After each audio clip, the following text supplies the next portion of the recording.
Halloween, right? It's All Hallows Eve. And it's essentially a time where the Celts especially believed that the lines between the living and the dead were blurred. And when you start thinking about it, there's been many, many deaths throughout human history. Some of them are strange. And after having a conversation with a friend, I decided, yes, I was going to have to do this because Halloween, death kind of coincide with each other. And so let's go with Crazy Croaks, Strange Deaths Throughout History. Now, please be advised, this is all about ways people have died. Not any kind of sugarcoating this. Some of these deaths are terrible, and some of them are going to be uncomfortable for a lot of people. If you are not comfortable, do not continue watching this episode. I have to start out with this one because it's kind of funny. It's. Aeschylus was a Greek playwright who would become a Greek tragedy in 458 BC. Yes, this did happen. He was walking along, and an eagle was flying above and carrying a tortoise. And seeing the shiny spot on the back of Aeschylus's head, thought it was a nice rock to drop the tortoise on to break the shell so it could eat it. And so Aeschylus is hit in the head by a tortoise and dies in the year 458 BC. Okay, so some of these I will not be giving out actual names, but the premise, of course, is still there, and the death actually did happen. Let's go with the competitive opera man. In January of 1822, an Italian tenor opera singer was not going to be outdone by the one who came before him within the opera that he was performing. And so he kept singing harder and harder and harder, trying to be better than the person before him. He would burst a blood vessel and die shortly afterwards. Was he too competitive? Because that kind of sounds like, yeah. Next up on our Crazy Croaks, St. Lawrence. St. Lawrence was a deacon in the church under Roman Emperor Valerian. Well, unfortunately, Valerian was not a fan of Christianity. And so Valerian has ordered that all deacons and bishops and priests are to be arrested and killed. And once St. Lawrence would hear this, he would take anything of value from his church and hand it out to the poor, the needy, the hungry, anyone who was less fortunate and actually needed it.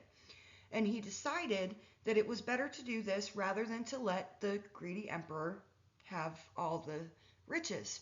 Well, when he is arrested, Valerian has heard of this, and he says to St. Lawrence, "If you give me the treasures of the church, I will spare your life." St. Lawrence would gather those poor, hungry, sick, and needy people in one spot, present them to Valerian, and state, "These are the treasures of the church." Well, this just did nothing but anger Valerian, and so he has him killed. Now, a lot of people try to say that St. Lawrence was just beheaded. However, St. Ambrose, a poet named Prudentius, and several others have written accounts. St. Lawrence, who would become the patron saint of the poor, cooks, comedians, deacons, and firefighters, was actually roasted on a gridiron above a fire. And that while he was being roasted, he would look at the people that was doing this to him and state, "I'm done on that side, turn me over and eat." Like, it's not too far-fetched to believe this actually happened. I mean, they used to put people in a big metal bowl and let them roast to death. I mean, this very well possible, but a strange story either way. Needless to say, the conversion of many Romans to Christianity did rise after his death. So I know I'm not supposed to play favorites, and it's probably wrong, but either way, I I like this story. So Sigurd the Mighty. Sigurd is a Viking ruler on the island of Orkney, just off the coast of mainland Scotland. Okay, he has decided that he wants to try to take mainland Scotland, and he wants to challenge one Gaelic ruler in particular. But this Gaelic ruler had a nickname of Bucktooth. And so eventually this will come into play. Sigurd attacks the mainland. He has challenged Bucktooth, and of course, Sigurd would come out the winner. As his trophy or prize, as they would do, he cut off the head of Bucktooth, and he has decided he's taking it with him for, okay, sure, whatever, right? And he takes the head, ties it to the saddle of his horse, and rides off.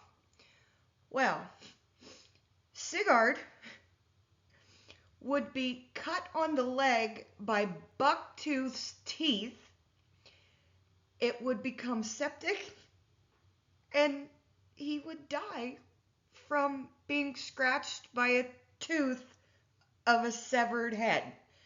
And so Sigurd, as far as we know, remains the only person to die by severed head teeth in 892. I mean, okay, sure. Okay, so karma gets its way. I feel it does anyway. That's just kind of what I live by. But anyway, so this actually happened in South Carolina in 1989. A man was serving a prison sentence. He was convicted of murder. He was supposed to die by the electric chair, but it was overturned on appeal, and so now he's just serving a life sentence in prison. Okay, well, he gets in about 6 years, and as the guards are doing a routine check of the cells, they find him naked on a metal toilet with burn marks around his mouth, dead. They have no idea what has happened, right? So apparently, when they finally get to figuring everything out, it was determined that he was trying to fix this pair of headphones that was connected to the TV while he was sitting naked on the toilet, and he bit into a live wire and essentially created his own electric chair. I that's karma. Yeah, sorry. That's karma. This one is interesting because the cure was actually the cause. Emperor Huang of China, China's first emperor that built the Great Wall of China, right? He had become paranoid later on after surviving some assassination attempts. And so he is essentially on this quest to find herbs or an elixir that would be a cure for death. Eventually, he has decided that this cure is none other than mercury pills. He would, of course, take these mercury pills and he would die because we now know mercury is not good for you. However, he believed it was a cure for death. Okay, I'm doing this. You may think it's crazy, but it is absolutely true.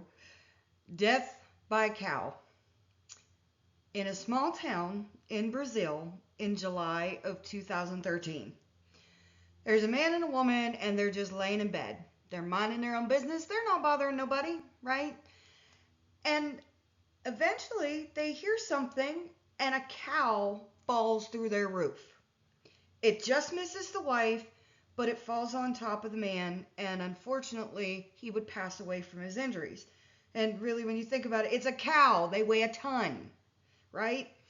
Well, when they were trying to figure out what happened, they found the cow had actually wandered from the hill behind the house, had met up to the roof, and apparently the cow wandered from the hill to the house and onto the roof, and of course the roof couldn't hold it, and unfortunately that man would pass away.